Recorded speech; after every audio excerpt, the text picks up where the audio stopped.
Kamusta mga ka-office mates? Panibagong getaway na naman tayo. This time, pupunta tayo dito sa Olongapo sa Zambales. At sabay-sabay nating i-explore ang hidden luxury resort dito. Ito ang Wild Orchid Beach Resort. So mga ka-office mates, ano pang hinihintay nyo? Tara! Lag out na! Tara, lag out na! Tara! Lag out na! Tara! Lag out na! How to get to Wild Orchid Beach Resort? Bale from Manila, it will take you around 2.5 hours to 3.5 hours depende sa dadaanan nyo. Kung via NLEX, diretso lang kayo hanggang SCTEX. Sundan nyo lang yung signs ng Subic Bay Preferred Zone. By the way guys, just in case na may time pa kayo at nasa Subic Bay na kayo, pwede pala kayong mag-ikot-ikot dito sa Harbor Point Mall. Pwede rin kayong mag-lunch dito kung inabot na kayo ng tanghalian. Yun ang ginawa namin, since ang check-in pa naman sa hotel is 2 PM. Office mates, may kasama pala kaming vlogger dito, yan o. Si Karen Tiang. O, di ba? O, yan pa. So after eating, nag-exit na kami ng Calaklan Gate. May checkpoint lang doon kaya medyo bagalan nyo lang. After ng checkpoint, just turn left and go straight sa Barrio Barreto. May makikita yung McDonald's doon. Doon kayo sa side papasok. At mga 200 meters lang, nasa Wild Orchid Beach Resort na kayo. Speaking of room rates, ito ang mga list of rates ng Wild Orchid Beach Resort. Bali ang deluxe room nila ay may price na 5,288 per night. Ang kanilang twin deluxe ay may price na 3,999 pesos per night. Samantalang ang beachfront room ay nagkakahalaga ng 6,999 pesos. Ang poolside room naman ay nagkakahalaga rin ng 6,999 pesos. Ang executive room, nagkakahalaga ng 6,299 pesos per night. Ang family suite ay nagkakahalaga ng 8,999 pesos. Ang superior suite naman ay same rin, 8,999 pesos. At ang kanilang penthouse naman ay nagkakahalaga ng 25,000 pesos per night. Sa case namin, kinuha namin yung twin deluxe room. Bale, nagbook kami via online at nakulang namin ito ng 2,900 pesos per night. So, kahit na may rates na sarili ang resort, pwede pa rin mas makamura kayo kung titignan nyo ito by online. Pero take note mga ka-office mates, yung rates is subject to change anytime, kaya better to monitor it ng madalas. Kung may mga kasama naman kayo, pwede kayong mag-add ng 1 bed sa isang room. So ito ay nagkakahalaga ng 1,000 pesos per additional person. Regarding hotel amenities, maraming pwedeng gawin dito sa Wild Orchid. Meron silang 3 bar dito. Unahin na natin ang Scalawag Bar. Ito ang pinakasikat sa resort. Pagpasok mo pa lang, mararamdaman mo na agad ang laid-back at tropical na ambience. Ang interiors ay rustic at welcoming. Perfect para sa mga local at foreign guests na gustong mag-unwind. Dito mo mararanasan ang lively atmosphere. May live music, pool tables, at syempre, malalamig na inumin. Yun!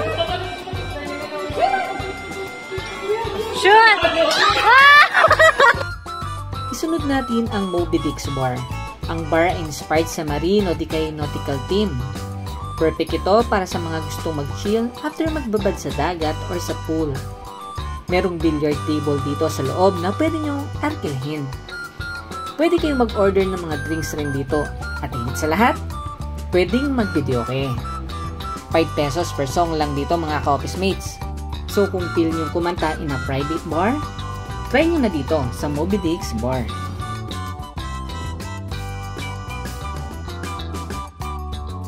Kung trip nyo namang makapakinig ng live band, pumunta na kayo sa Barefoot Bar. Ito ay nasa tabing dagat lang. Kailangan nyo lang tumawid from the main hotel going to the beachfront resort ng Wild Orchid. Pwede kayong mag-order ng makakain dito. Sa lagay namin, dito na kami nag-dinner. Dinner while listening sa band. Marami rin silang ino-offer ng mga drinks. Kaya kung gusto nyong mag-chill, nadinig ang kombinasyon ng alon at musika, Dito na kayo tumambay sa Barefoot Bar. Pwede rin kayong makijump pala dito. Kaya para makumpleto ang Music by the Beach dream nyo, try nyo na rin kumanta.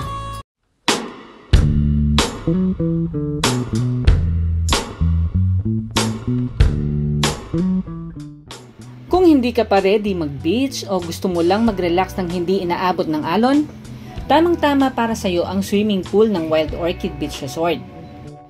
Isa ito sa pinakagigiliwan ng mga bisita, isang malawak at lagoon-style na swimming pool na may natural na forma at relaxing na ambience. Isa sa pinaka-astig na bahagi nito ay ang pool bar. Habang nasa tubig ka, pwede kang mag-order ng inumin, mula sa malamig na juice hanggang sa masasarap na cocktail. Hindi mo na kailangang umahon. May lifeguard din sa pool, kaya safe ang mga bata at matatanda sa pagdalangoy.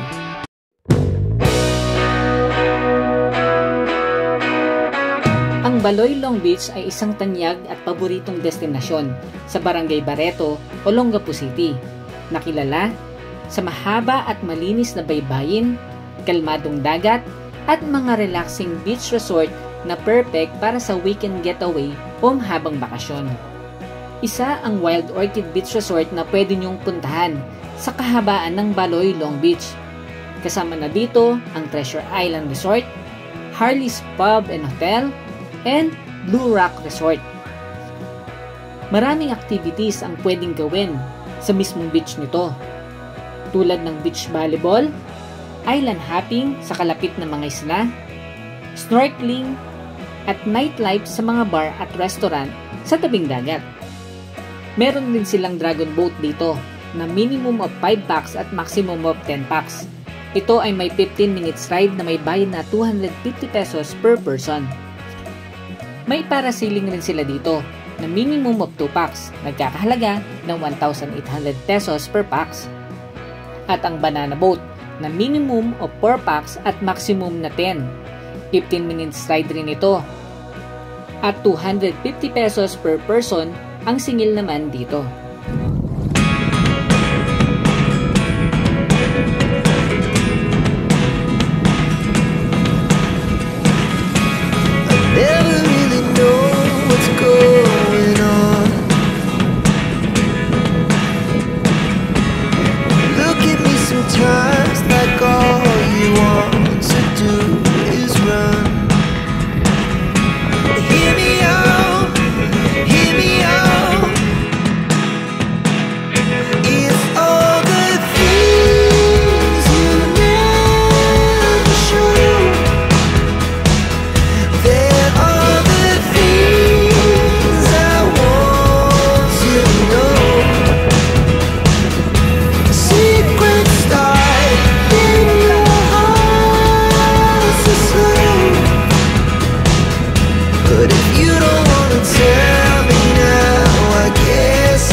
O mga ka-office mates, before pala kayo umuwi, pwede nyong daanan ang market ng Subic.